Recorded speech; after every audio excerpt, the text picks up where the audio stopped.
जय श्री राम।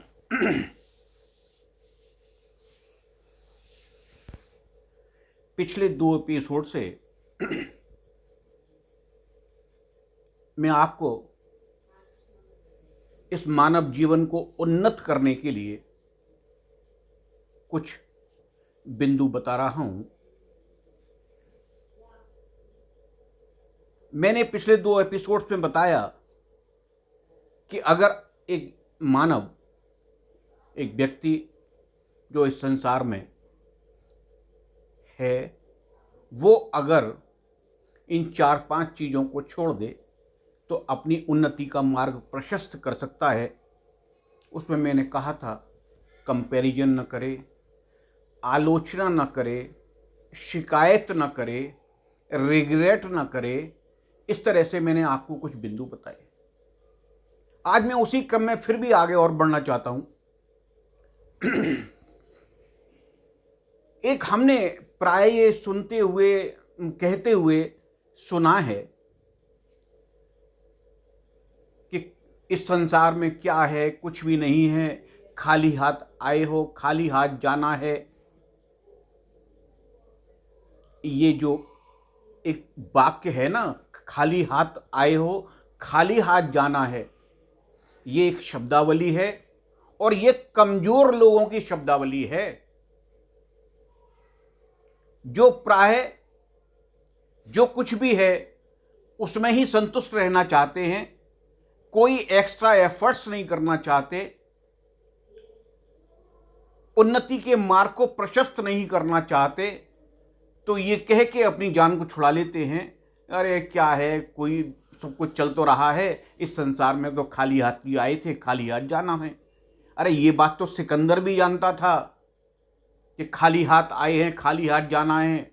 और सिकंदर ही नहीं, संसार का प्रत्येक व्यक्ति जानता है कि मैं खाली हाथ तो आया ही था और खाली हाथ ही जाऊंगा, 1 इंच कपड़ा भी मेरे साथ नहीं जाएगा।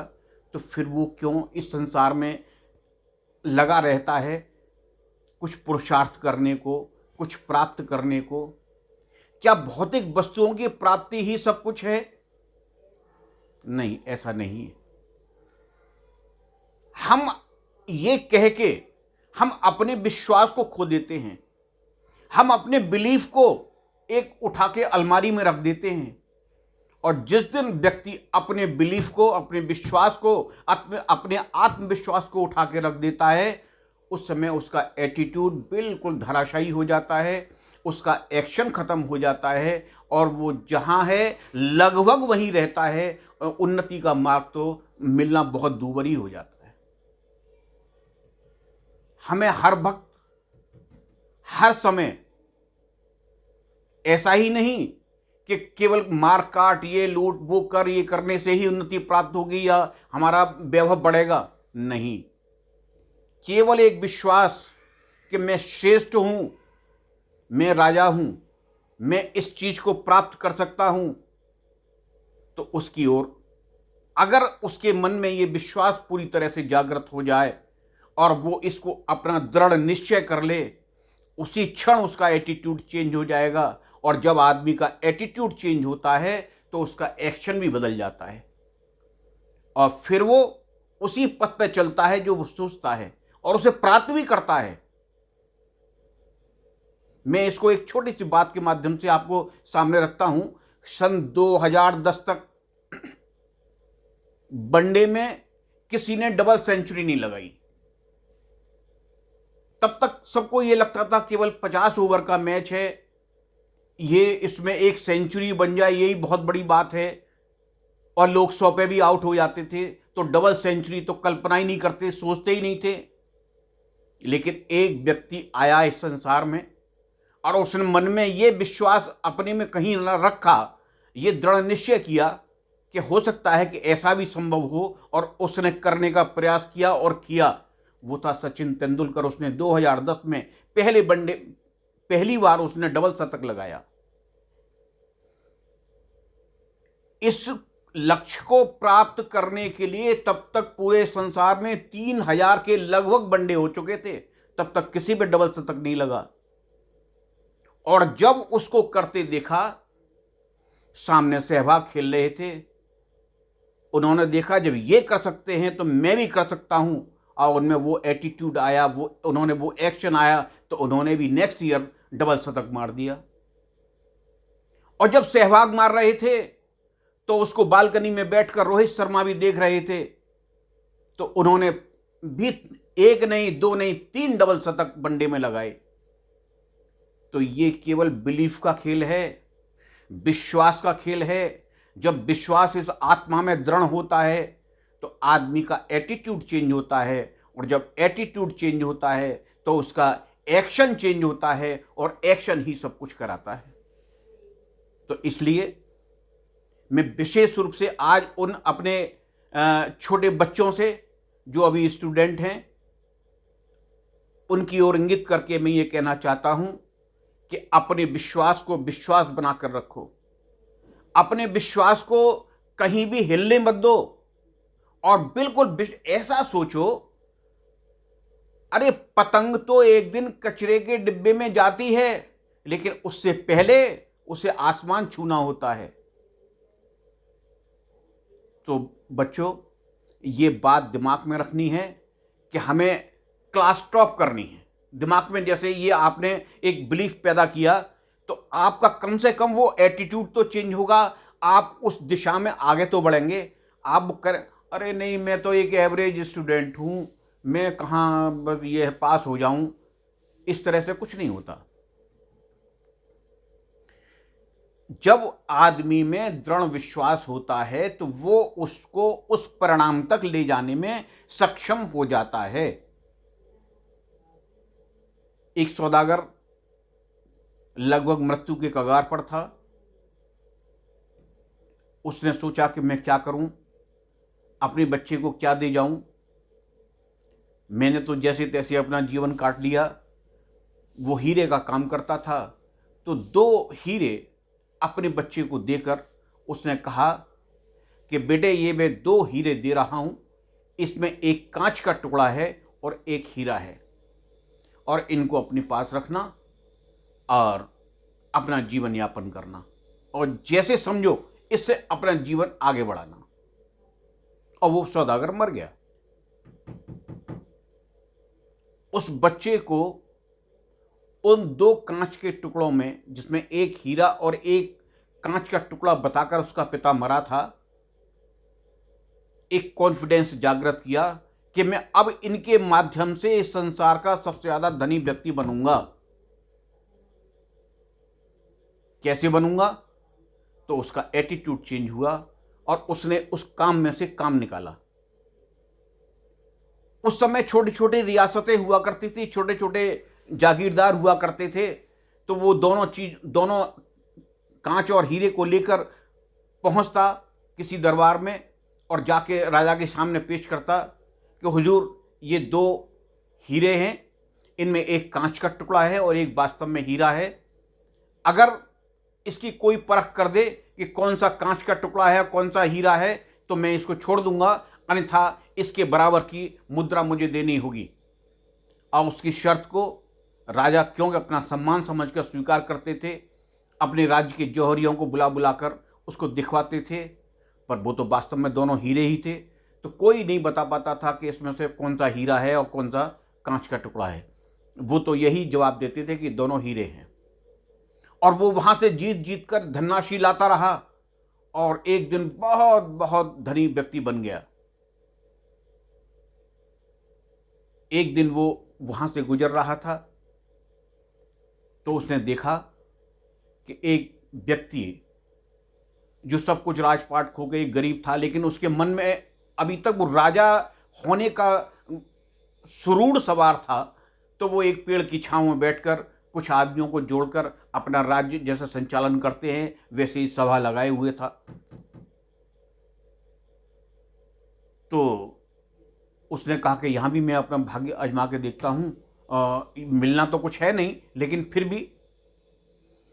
तो वहाँ उसने वही बात कही कि ये एक कांच का टुकड़ा है और एक हीरा है, इसमें कोई आप परख सकते हो तो बताएं कौन सा कांच का टुकड़ा है, कौन सा हीरा है। तो वो राजा भी ऐसा कुछ नहीं कर पाया, लेकिन वहां से एक आदमी गुजर रहा था जो आंखों से अंधा था। दोपहर का समय था। उसके कानों में वो बात पड़ी। उसने कहा, महाराज, किसी ने आपसे कुछ प्रश्न पूछा है, मेरे सुनने में आ रहा है, तो कृपया मुझे बताएं। तो उन्होंने वो पूरा प्रश्न उनके सम्मुख रखा। उन्होंने कहा, मैं बता दूंगा कौन सा हीरा है, कौन सा कांच का टुकड़ा है। और उसने वो दोनों हीरे दोनों हाथों में लिए, एक एक हाथ में, एक एक हाथ में। धूप बहुत तेज पड़ रही थी, तो उसने देखा और देखने के बाद कहा कि ये हीरा है, ये कांच का टुकड़ा है। बोला, ये कैसे जाना आपने?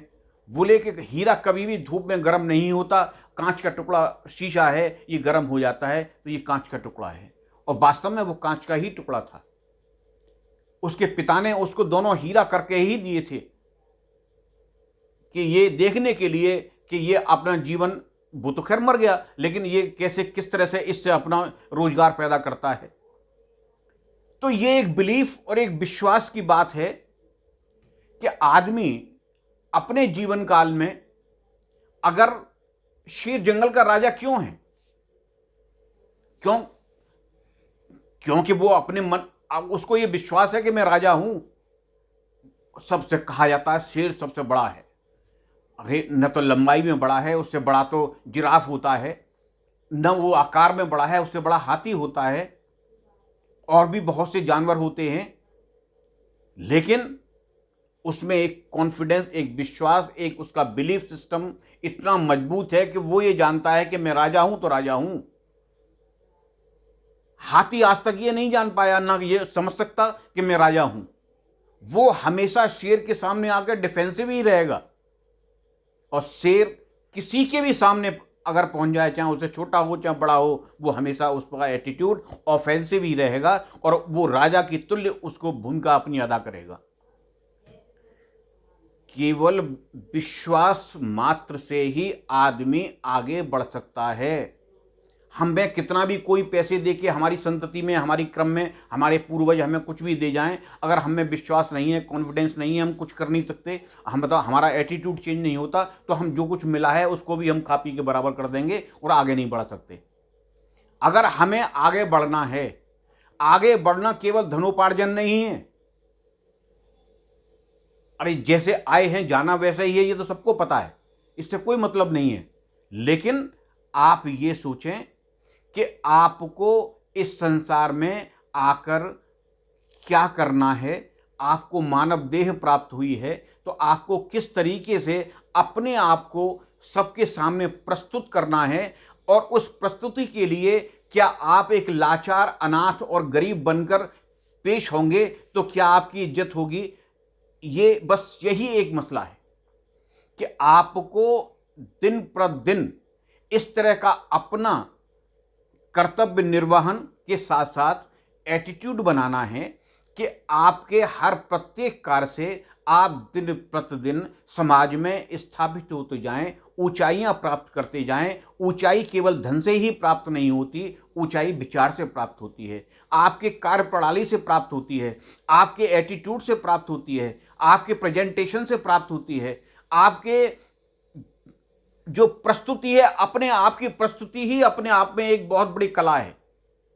अगर आप अपने को ऐसा प्रेजेंट करते हैं लाचार के रूप में, तो आप पर कोई भी किसी तरीके से आपको एक तरह से कह रहे हैं दुत्कारते चलते चले जाएंगे, आपकी तरफ कोई निगाह उठा के भी नहीं दिखेगा। और अगर आप में अपनी वो कला है, आपने कुछ सीखा है, आपने अपना एटीट्यूड चेंज करके एक्शन किया है उसे अकॉर्डिंगली, तो आप बहुत कुछ अपने आप को प्रस्तुत कर पाएंगे। जब हम यही सोचकर अगर अपने आप को धराशायी कर लें, हम बिल्कुल ही ऐसे लाचार से बनकर बैठ जाएं कि हमें तो क्या करें, हम तो ऐसे परिवार में जन्म लिया कि जहाँ कुछ था ही नहीं, ना हमारे पूर्वजों ने हमें कुछ दिया, तो हम क्या, बस ऐसा है कैसे भी ये जीवन तो काटना ही है। यही तो एक चीज़ को दिमाग से हटाना है। अगर अमीर अमीर बनता है तो वो बहुत बड़ी कोई उपलब्धि नहीं है। अगर एक गरीब गरीब से अभिप्राय यह है कि जो साधन संपन्न नहीं है, उस पर इतना प्रचुर उपलब्धता नहीं है कि वो एक उच्चता को प्राप्त कर सके और वो अपने विश्वास से उस चीज को प्राप्त करता है, तो असली अमीर वो है। इस संसार में इस सब को प्राप्त करने के लिए आप में एक मानवता का गुण भी होना चाहिए। मानवता हमेशा आपको एक नया विश्वास देती है। अगर आप मानवता के रूप में लोगों पे दया भाव रखते हैं, उनके प्रति अपना आकर्षण बनाए रखते हैं, तो वो जो रिटर्न में एक आप पे आशीर्वाद के रूप में, सद्भावना के रूप में जो आता है, वो आपकी उच्चता में बढ़ने में सहायक होता है। इसलिए मैं आपको यहाँ एक याद आता है, मुझे एग्जाम्पल देता हूँ। एग्जाम्पल ये है कि इंग्लैंड में एक बार एक किसान अपने खेत में कुछ कर रहा था। तभी उसने देखा कि पास में पानी की, मतलब भारत के हिसाब से पोखर जिसे कहते हैं, ऐसा था, उसमें एक बच्चा डूब रहा है। उस किसान का नाम था फ्लेमिंग। वो दौड़कर गया और उसने उस बच्चे को बचा लाया और उसके प्राण, उसके केवल अगर वो न जाता या वो उसकी मदद न करता तो उसके प्राण नहीं बचते और उसको वो उसकी सहायता से वो बच गया। तभी उसका जो पिता था वो दूर था, वो आ गया और उसने बहुत बहुत धन्यवाद दिया। उसका नाम था चर्चिल। उसने कहा कि आज आपने मेरे बच्चे के प्राण बचाए हैं, मैं ये चाहता हूं कि आपको कुछ इसके बदले में दूं। वो यूं बोला कि नहीं, मैंने तो ये एक मानवता के नाते एक अपना कर्तव्य समझकर ही ऐसा किया है। मैं अपने सामने इस बच्चे को डूबता हुआ देख रहा था तो मैंने इसको बचा लिया। तभी उसने देखा कि उसके झोंपड़े में से एक बच्चा दौड़कर बाहर आ रहा है। तो उसने कहा कि ये कौन है? कि ये बोले ये मेरा बच्चा है। तो ठीक है, मैं आज से ये एक शपथ लेता हूँ और आपको विश्वास दिलाता हूँ कि मैं अपने बच्चे को और इस बच्चे को एक साथ एक जैसी शिक्षा दूंगा और इसको पढ़ाऊंगा। और फिर वो दोनों बच्चे एक साथ पढ़े।